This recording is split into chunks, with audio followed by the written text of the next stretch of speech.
बाब कॉलेजेस के YouTube channel पे आपका बहुत बहुत स्वागत करता हूँ। दोस्तों, आज का टॉपिक हम लोगों का है रॉयल्टी फीस क्या है और उसकी परिभाषा क्या है। आज के वीडियो में हम लोग जानेंगे कि अधिकार शुल्क का अर्थ और अधिकार शुल्क की परिभाषा क्या है। पूरे वीडियो में हम लोग जानेंगे कि ये क्या है। दोस्तों, अगर मेरे चैनल को आपने सब्सक्राइब नहीं किया तो इसको सब्सक्राइब करें और बेल आइकन को जरूर प्रेस करें। ठीक है दोस्तों, आइए जानते हैं कि अधिकार शुल्क या रॉयल्टी फीस क्या है।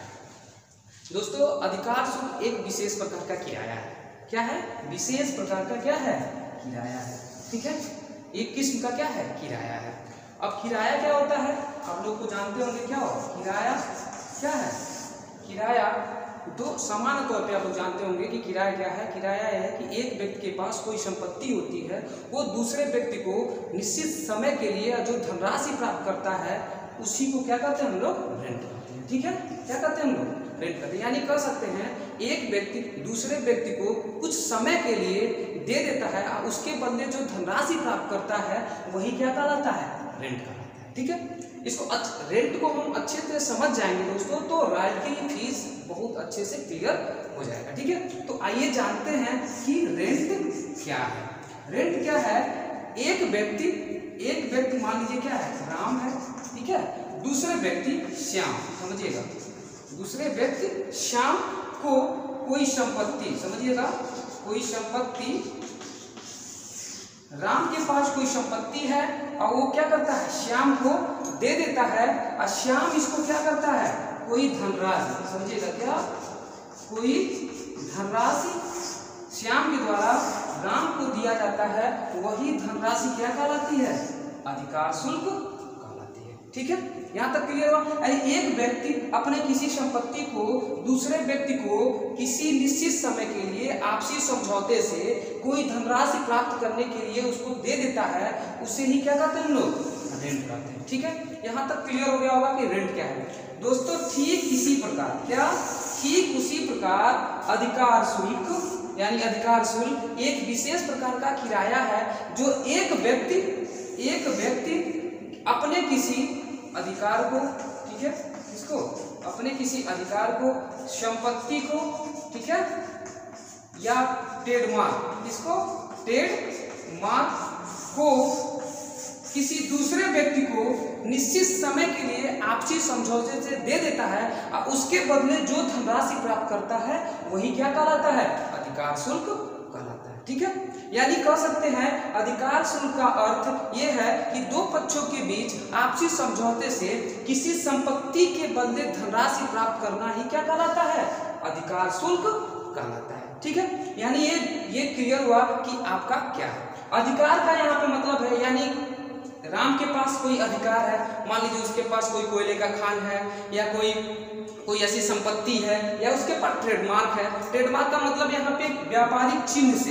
व्यापारिक चिन्ह क्या होता है दोस्तों, मैं आपको बता दूं, व्यापारिक चिन्ह एक विशेष प्रकार का आपका चिन्ह है व्यापार के लिए, जो सुरक्षा के दृष्टिकोण से बनाया जाता है किसी कंपनी के द्वारा, जैसे कि उपभोक्ता उसको आसानी से पहचान सके और उसी संपत्तियों का क्या करे? क्रय कर सके और उसका उपभोग कर सके, उसे ही ट्रेडमार्क कहते हैं। ठीक है, यानी एक क्रिया है, प्रोसेस है कि एक व्यक्ति अपने किसी संपत्ति को, अपने किसी अधिकार को, अपने किसी ट्रेडमार्क को दूसरे व्यक्ति को निश्चित समझौते के अनुसार उसको निश्चित समय के लिए दे देता है और उसके बदले जो धनराशि प्राप्त करता है उसे ही क्या कर सकते हैं हम लोग?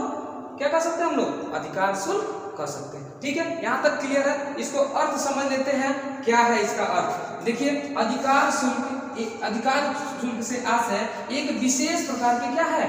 किराया से। अभी मैं बताया ना, एक विशेष प्रकार का क्या है? अधिकार शुल्क किराया है, जो सामान्यतः खदान से खनिज निकालने का अधिकार, क्या है? खदान से खनिज निकालने का अधिकार। ठीक है, दूसरा क्या है?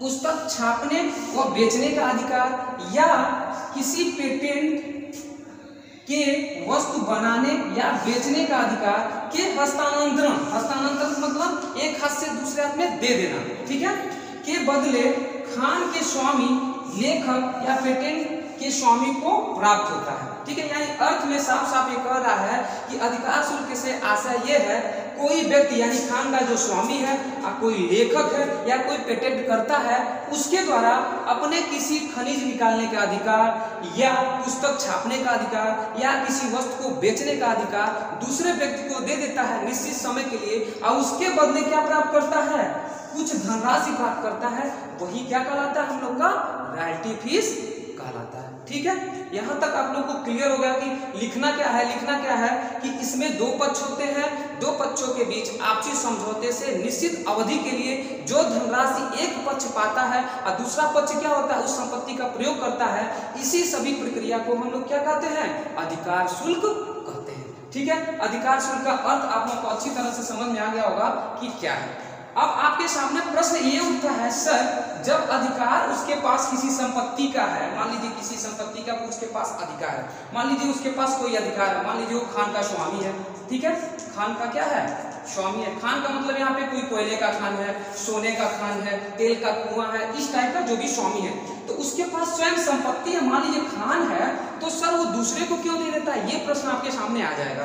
तो दोस्तों ये प्रश्न इसलिए आएगा, नहीं आपको संतुष्ट कर पाएगा, क्योंकि कोई व्यक्ति यानी कोई जो संपत्ति का स्वामी होता है, उसके पास कुछ ऐसे संपत्ति होते हैं जिसका क्या करता है, वो प्रयोग नहीं कर पाता। क्यों? क्योंकि उसके पास संसाधन नहीं होते। तो वो क्या करता है, किसी ऐसे व्यक्ति को खोजता है जो उस खान का या उस संपत्ति का प्रयोग कर सके, और प्रयोग करने के बाद आपको क्या करे, उस उचित मात्रा में धनराशि दे सके, जिससे कि आपको भी उससे सहायता मिलती रहे, और जो उसका जो प्रयोग करने वाला व्यक्ति है उसको भी कुछ धनराशि निश्चित रूप से प्राप्त होती। इसी सभी प्रक्रिया को क्या कहते हैं हम लोग, रॉयल्टी फीस। ये जो प्रश्न आपका बनता था ये है। दूसरा प्रश्न ये बनता है, सर ये जब विशेष प्रकार का किराया है तो इसको हम लोग किराया क्यों नहीं कहते, क्यों इसको अधिकार शुल्क कहते हैं, ये आपका क्वेश्चन बन जाएगा।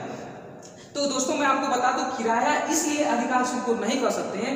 किराया में क्या होता है, जो संपत्ति का जो स्वामी है वो केवल क्या करता है, मूर्त, क्या मूर्त संपत्तियों का क्या करता है, आदान प्रदान करता है। लेकिन रॉयल्टी फीस में क्या होता है, जो संपत्ति का जो स्वामी है वो क्या करता है, वो मूर्त और अमूर्त क्या करता है, मूर्त और अमूर्त संपत्तियों का भी क्या कर सकता है, आपसी समझौते से उसको दे सकता है। अब आपके सामने आ जाएगा कि सर ये मूर्त क्या है। मूर्त वो संपत्ति होती है जो प्रत्यक्ष रूप से आपको दिखाई दे, जैसे ये चाप। ठीक है, ये चाप क्या है, प्रत्यक्ष रूप से संपत्ति है जो दिखाई दे रहा है। लैंड, बिल्डिंग, कुर्सी, मेज, ये ऐसी संपत्तियां हैं जो व्यापार में क्या है, प्रत्यक्ष रूप से दिखाई देती है। लेकिन अमूर्त संपत्ति क्या होती है, अमूर्त संपत्ति ऐसी संपत्ति होती है जो व्यापार में दिखाई नहीं देती है, लेकिन उसका क्या किया जाता है, मुद्रा में क्या किया जाता है, मूल्यांकन किया जाता है। किसमें किया जाता है, मुद्रा में मूल्यांकन किया जाता है, उसे ही अमूर्त संपत्ति कहते हैं। इसे समझ लीजिएगा,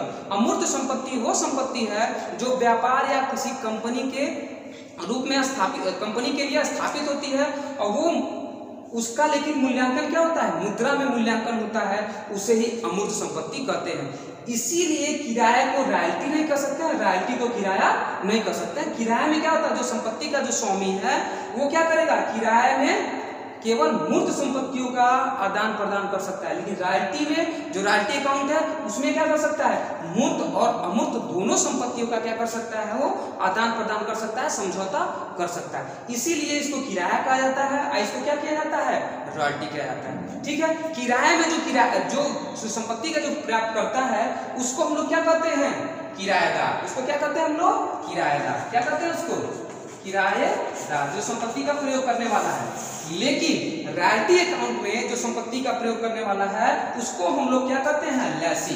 क्या कहते हैं, लैसी, यानी संपत्ति का प्रयोगकर्ता या पट्टाधारी। ठीक है, उसको कहते हैं। ये अंतर हो गया, समझ में आ गया होगा कि ये क्या प्रोसेस है। इसीलिए इसको अधिकार शुल्क कहते हैं, इसीलिए किराए को क्या कर सकते हैं हम लोग, किराया कर सकते हैं। अधिकार शुल्क का अर्थ ये है कि दो पक्षों के बीच किसी ऐसे संपत्ति को लेकर निश्चित अवधि में जो धनराशि प्राप्त करता है संपत्ति का स्वामी, उसे ही क्या कर सकते हैं, धनराशि को अधिकार शुल्क कह सकते हैं। यहाँ तक आपको समझ में आ गया होगा कि दोस्तों अधिकार शुल्क क्या है। दो पक्षों की बार बार मैं जिक्र कर रहा हूँ, तो दो पक्ष क्या क्या होते हैं, एक पक्ष होता है आपका क्या कहलाता है, एक पक्ष जो होता है वो क्या कहलाता है, लैंडलॉर्ड, जो संपत्ति का स्वामी होता है। ठीक है, क्या कहलाता है, लैंडलॉर्ड। और दूसरा पक्ष जो कहलाता है वो क्या कहलाता है, लेसी। लेसी का मतलब हो गया संपत्ति का प्रयोगकर्ता, ठीक है। यानी एक पक्ष लैंडलॉर्ड हो गया और दूसरा पक्ष क्या होगा, संपत्ति का प्रयोगकर्ता, ठीक है। इसके दो पक्ष होते हैं। इसके द्वारा आपको समझ में आ गया होगा कि वास्तव में अधिकार शुल्क क्या है, ठीक है। आगे पढ़ते हैं कि अधिकार शुल्क की परिभाषा क्या है, ठीक है। दोस्तों परिभाषा जे और बाटली बाय के अनुसार दिया गया है कि इसको पढ़ लेते हैं फिर उसके बाद समझते हैं। अधिकार शुल्क से आशय उस राशि से, उस राशि का मतलब क्या है, कोई ऐसी राशि है, मान लीजिए ये 1000 है या 10,000 रुपये है, ये राशि है, ठीक है। उस राशि से है, ठीक है, जो एक व्यक्ति मतलब ये मान लीजिए राम है, ठीक है, दूसरे व्यक्ति उसके द्वारा दूसरे व्यक्ति यानी दूसरा व्यक्ति क्या है यहाँ पे श्याम है, ठीक है, द्वारा प्रदान किए गए कुछ विशेष अधिकार, यानी क्या कर रहा है राम, क्या कर रहा है अपना कोई अधिकार, जैसे अधिकार विशेष अधिकार या कोई संपत्ति या कोई ट्रेडमार्क, ठीक है, दूसरे व्यक्ति को या उसके द्वारा प्रदान किए गए कुछ विशेष अधिकार के बदले देता है। यानी जो राम है वो क्या करता है अपना विशेष अधिकार श्याम को दे देता है, इसे ही क्या कर सकते हैं हम लोग, उसके बदले जो धनराशि प्राप्त करता है। जैसे यहाँ पे कुछ राशि, यहाँ बोले है ना, यहाँ पे क्या 10,000 रुपया कोई ऐसी राशि है जो राम क्या करता है अपने किसी संपत्ति को या किसी विशेष अधिकार को दूसरे व्यक्ति को दे देता है निश्चित समय के लिए, निश्चित अवधि के लिए, आपसी समझौते से, और उसके बदले कोई धनराशि यानी कोई राशि प्राप्त करता है, वही क्या कहलाता है, अधिकार शुल्क कहलाता है। इस परिभाषा के द्वारा आपको समझ में आ गया होगा कि वास्तव में अधिकार शुल्क क्या है, ठीक है दोस्तों। यहाँ तक अधिकार शुल्क और इसकी परिभाषा हम लोग जान लिए क्या है अधिकार शुल्क के बारे में। कल के नेक्स्ट वीडियो में हम लोग जानेंगे कि अधिकार शुल्क में जो कंटेंट हो, जैसे मिनिमम रेंट क्या है, उसके बाद क्या है शॉर्ट वर्किंग क्या है, शॉर्ट वर्किंग रिक्रूटमेंट क्या है और अनरिक्रूटमेंट क्या है, इस तरह के कल के टॉपिक में मैं लेके आऊँगा और बताऊँगा कि ये सब कैसे टॉपिक है और न्यूमेरिकल में इसका कहाँ कहाँ उपयोग होता है। आज के लिए इतना ही। अगर मेरे चैनल के आपने सब्सक्राइब नहीं किया तो इसको आप सब्सक्राइब करें और बेल आइकन को जरूर प्रेस करें। धन्यवाद, थैंक यू।